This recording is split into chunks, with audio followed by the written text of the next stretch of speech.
ଆପଣଙ୍କ ପାଦ ବି ଛୋଟ କି ଭବିଷ୍ୟ ବାବଦରେ ଜାଣିଲେ ଚମକି ପଡ଼ିବେ।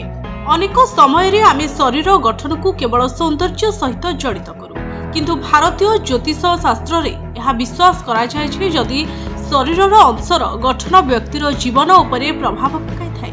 ବିଶେଷ କରି ମହିଳାଙ୍କ ପାଦର ଆକୃତିକୁ ନେଇ ଅନେକ ବିଶ୍ୱାସ ରହିଛି। ସାମୁଦ୍ରିକ ଶାସ୍ତ୍ର ଅନୁସାରେ ଯେଉଁ ମହିଳାଙ୍କର ପାଦ ଛୋଟ ଏବଂ ସୁନ୍ଦର ଥାଏ ସେମାନଙ୍କୁ ଜୀବନରେ ସମସ୍ତ ପ୍ରକାରର ସୁଖ ଓ ସମୃଦ୍ଧି ମିଳିଥାଏ। ଏପରି ମହିଳାମାନଙ୍କୁ ସେମାନଙ୍କ ଘର ଓ ପରିବାରରେ ଲକ୍ଷ୍ମୀଙ୍କ ସମ୍ମାନ ବୋଲି ବିବେଚନା କରାଯାଏ। ଏହି ମହିଳାମାନେ କେବଳ ସେମାନଙ୍କ ସ୍ୱାମୀଙ୍କ ଭାଗ୍ୟକୁ ଉନ୍ନତ କରନ୍ତି ନାହିଁ, ବରଂ ସେମାନଙ୍କ ପିଲାମାନଙ୍କ ପାଇଁ ମଧ୍ୟ ଭାଗ୍ୟବାନ ବୋଲି ବିବେଚନା କରାଯାଏ। ଏହା ବିଶ୍ୱାସ କରାଯାଏ ଯେ ଛୋଟ ପାଦ ଥିବା ମହିଳାମାନଙ୍କୁ ଜୀବନରେ ଏପରି ଏକ ସାଥୀ ମିଳିଥାଏ ଯିଏ କେବଳ ସେମାନଙ୍କୁ ଭଲ ପାଏ ଓ ସମ୍ମାନ କରେ ନାହିଁ, ବରଂ ପ୍ରତ୍ୟେକ ପରିସ୍ଥିତିରେ ସେମାନଙ୍କୁ ସମର୍ଥନ ମଧ୍ୟ କରିଥାଏ।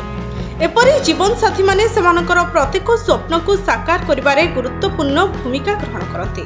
ଏହି ମହିଳାମାନଙ୍କର ବୈବାହିକ ଜୀବନ ଖୁସି ଓ ପ୍ରେମରେ ପରିପୂର୍ଣ୍ଣ ରହିଥାଏ। କଠିନ ପରିଶ୍ରମ କରି ସଫଳତା ହାସଲ କରେ। ଛୋଟ ପାଦ ଥିବା ମହିଳାମାନେ କଠିନ ପରିଶ୍ରମ କରିବାରେ ପଛଘୁଞ୍ଚା ଦିଅନ୍ତି ନାହିଁ। ସେ ତାଙ୍କ ଲକ୍ଷ୍ୟ ହାସଲ କରିବା ପାଇଁ କଠିନ ପରିଶ୍ରମ କରନ୍ତି ଓ ନିଶ୍ଚିନ୍ତ ଭାବରେ ସଫଳତା ପାଆନ୍ତି। ସେମାନେ ସଂଘର୍ଷକୁ ଭୟ କରିବା ପରିବର୍ତ୍ତେ ନିଜ ଜୀବନରେ ଚାଞ୍ଚଲ୍ୟର ସାମ୍ନା କରିବାକୁ ପସନ୍ଦ କରିଥାନ୍ତି। ପରିବାରରେ ସୁଖ ଓ ସମୃଦ୍ଧି ବଜାୟ ରହିବ। ଏପରି ମହିଳାମାନେ ଘରେ ସର୍ବଦା ସକାରାତ୍ମକ ଶକ୍ତି ଯୋଗାଇଥାନ୍ତି। ସେ ପରିବାରକୁ ଏକତାରେ ରଖନ୍ତି ଓ କଷ୍ଟକର ସମୟରେ ମଧ୍ୟ ପରିବାରକୁ ସମ୍ଭାଳିବାର ଶକ୍ତି ଯୋଗାନ୍ତି। ସେମାନଙ୍କ ଘରେ ଦେବୀ ଲକ୍ଷ୍ମୀ ବାସ କରନ୍ତି, ଯାହା ଯୋଗୁଁ ଧନ ଓ ସମୃଦ୍ଧି ଆସିଥାଏ।